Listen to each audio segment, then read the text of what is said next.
జగ్గయ్యపేట మండలంలో ఉన్న చుట్టుప్రక్క గ్రామాలలో రోజు పగలు రాత్రి వేళల్లో కరెంటు కోత చిన్నపిల్లలు వృద్ధులు చాలా ఇబ్బంది పడుతున్నా కూడా కరెంటు కోతను అరికట్టలేని కరెంటు అధికారులు గంటల కొద్దీ కరెంటును నిలిపివేస్తుంటే ప్రజలు రాత్రి వేళల్లో నిద్రలేక అల్లాడిపోతున్నారు।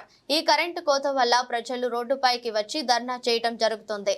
నిన్న రాత్రి షేర్ మహమ్మద్ పేటలో కరెంటు కోసం ధర్నా చేసిన షేర్ మహమ్మద్ పేట గ్రామ ప్రజలు వెంటనే ఈ కరెంటు కోత లేకుండా సమస్యను పరిష్కారం చూపాలని ఎలక్ట్రిసిటీ డిపార్ట్మెంట్ ప్రజలు కోరుతున్నారు।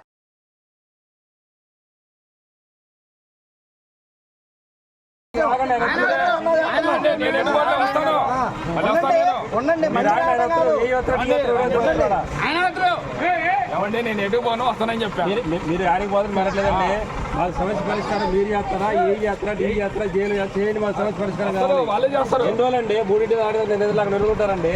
ట్రాన్స్ఫర్ ప్రాబ్లం ఉంది, ఇప్పుడు మీ సమస్య మీకు వాళ్ళు ఇది ముందా అది ముందా అండి, రాత్రి 1 గంట దాకా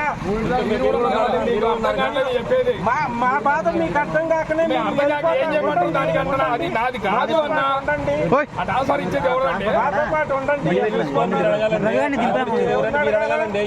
మీరు అడుకోవాలండి। మీరు మా ఊళ్ళో అదే కొంచెం మాట్లాడతా కాగితాలు ఎన్నిసార్లు ఇవ్వాలండి, మాట్లాడినట్టు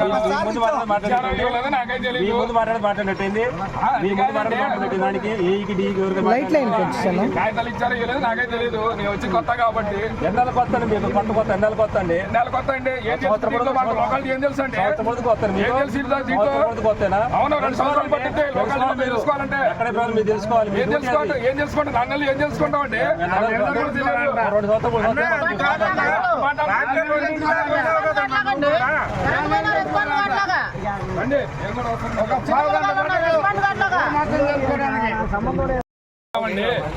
లెటర్లు ఇచ్చిన పరిధి కాదు, అది ట్రాన్స్ఫర్ పరిధి కాదు, రాసి ఇవ్వటం కాదండి। మీరు అన్ని ఏకతో మాట్లాడదామంటే రాసి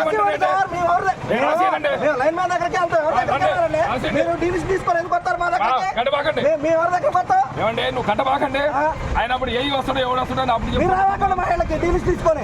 నువ్వు కట్టబాకండి, అప్పుడు ఏ వస్తాడో ఏడు వస్తాడో చూస్తాం।